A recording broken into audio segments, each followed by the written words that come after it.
ఈ భూములకు పరిష్కారం అన్నది 1,80,000 రూపాయలు అక్కడ పోలవరం ప్రాజెక్టుకి ఇంకా ఇచ్చి బ్యాలెన్స్ R&R ప్యాకేజీకి సంబంధించి కేవలం 1,200 ఎకరాలు మాత్రమే పోలవరం ప్రాజెక్టుకు సంబంధించి R&R పనులకు సంబంధించి పరిష్కారం చూపవలసింది.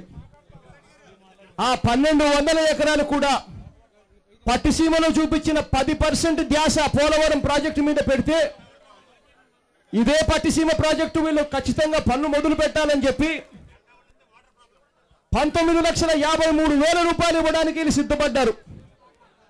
అదే పక్కన పోలవరం ప్రాజెక్టు వాళ్ళు అడుగుతా ఉన్నారు, మాకు ఎప్పుడో ఇస్తామన్నారు, ఆ రోజు నుంచి ఈ రోజు వరకు మాకు ఇవ్వలేదు. కనీసం ఈ రోజు మాకు పెరిగిన తర్వాత పెరిగిన ధరలు చూసుకుని ఆ 19,53,000 రూపాయలు అది ఇస్తా ఉన్నారు. అదే 19,53,000 మాకు కూడా ఇస్తే ఈ 1,200 ఎకరాలకు ఎంత అవుతుందో తెలుసా? కేవలం 240 కోట్ల రూపాయలు. అంటే 20 లక్షలు ఇంటూ 1,200 ఎకరాలంటే 240 కోట్ల రూపాయలు ఇచ్చి యుద్ధ ప్రాతిపదికన పోలవరం ప్రాజెక్టు పూర్తి చేయాల్సిన ఈ ప్రభుత్వం ఈ పోలవరాన్ని పూర్తిగా పక్కన పెట్టిన పరిస్థితి వాళ్ళకి కనిపిస్తా ఉంది. ఇదే పోలవరం ప్రాజెక్టుకు సంబంధించి చంద్రబాబు నాయుడు గారు ముఖ్యమంత్రి అయిన మొట్టమొదటి రోజుల్లో అన్న మాటలు ఏమిటో తెలుసా? పోలవరం ప్రాజెక్టు 3 ఏళ్లలో పూర్తి చేస్తాను అని చెప్పి ఇదే చంద్రబాబు నాయుడు గారు మొట్టమొదటిగా చెప్పారు. ఇదే చంద్రబాబు నాయుడు గారు ఇవాళ పట్టిసీమ ప్రాజెక్టు మొదలు పెట్టిన తర్వాత ఏమంటున్నాడో తెలుసా? మొన్న అసెంబ్లీలో మాట్లాడుతూ 4 ఏళ్లలో పోలవరం పూర్తి చేస్తానన్నాడు. నిన్న పేపర్ చదివితే పోలవరం ప్రాజెక్టు 5 ఏళ్లలో పూర్తి చేస్తానంటున్నాడు. పట్టిసీమ పనులు మొదలు పెడితే ఇంకా 6 ఏళ్ళు అంటాడో 7 ఏళ్ళు అంటాడో మళ్ళీ పోలవరం ప్రాజెక్టు పూర్తి చేయడానికి. ప్రతి నెల చంద్రబాబు నాయుడు గారు పోలవరాన్ని పూర్తి చేసే గడువు పెంచుతూ పోతూ ఉన్నాడు. ఇదే పట్టిసీమకు సంబంధించి 20 లక్షలు ఇచ్చేనా సరే పనులు మొదలు పెట్టిస్తాడు.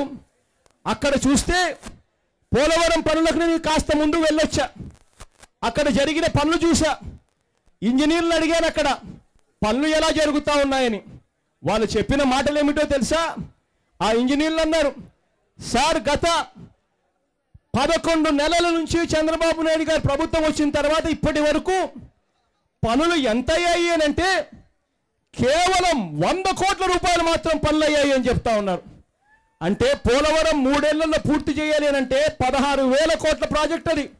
ఆ దివంగత నేత ప్రీతమ నాయకుడు రాజశేఖర రెడ్డి గారు బతుకున్నప్పుడు 4,000 కోట్ల రూపాయలు ఖర్చు చేసి పోలవరం ప్రాజెక్టు ఒక స్థాయికి తీసుకొచ్చాడు. ఇక మిగిలింది కేవలం 12,000 కోట్ల రూపాయలు మాత్రం ఆ పోలవరం ప్రాజెక్టు ఖర్చు చేయాలి. ఆ 12,000 కోట్ల ప్రాజెక్టుకు 3 ఏళ్లలో పూర్తి చేయాలి అని అంటే ప్రతి సంవత్సరం 4,000 కోట్ల రూపాయలు పనులు చేయాలి. అటువంటిది 11 నెలలైంది చంద్రబాబు నాయుడు గారు ప్రభుత్వం వచ్చి. చంద్రబాబు నాయుడు గారు 11 నెలల్లో పోలవరం ప్రాజెక్టుకు కేవలం 100 కోట్ల రూపాయల పనులు పూర్తి చేశామని చెప్తా ఉన్నారు ఇంజనీర్లు అక్కడికి వెళ్తే. ఇది చంద్రబాబు నాయుడు గారికి పోలవరం ప్రాజెక్టు మీద ఉన్న ధ్యాస. R&R ప్యాకేజీల మీద ఇది చంద్రబాబు నాయుడు గారికి ఉన్న ధ్యాస. పట్టిసీమ మీద చూపిస్తా ఉన్న ధ్యాస పోలవరం మీద చూపించాడు ఇదే చంద్రబాబు నాయుడు గారు.